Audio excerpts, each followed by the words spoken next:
ebe ọbụla na-esonyere m n'ụwa niile ọ ga-adị anyị ezigbote mma na ọ bụrụ na isonyere anyị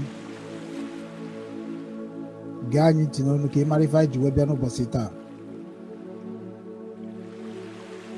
maka na anyị nwa bụ ụmụ Igbo n'ụwa niile ya ma ndị ndụ na-esi mmụọ mmụọ.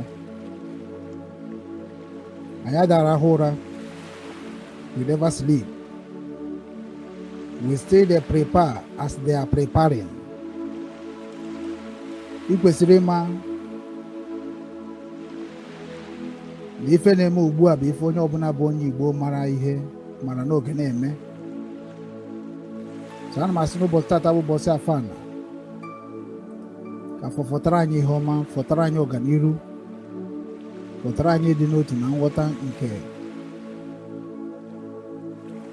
ịghọta ife na-eme n'ala Igbo, maka na anyị niile ghọta ife na-eme n'ala Igbo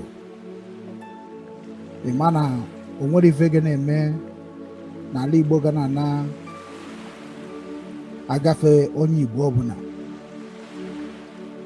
Ana m asịkwa ka nkwọ ka Afana fọtara anyị ma ihe eji wee jide Nnamdi Kanu na mkpọrọ,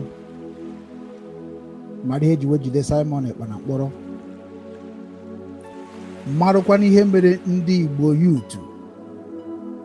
Igbo Youth niile nọ n'ụwa niile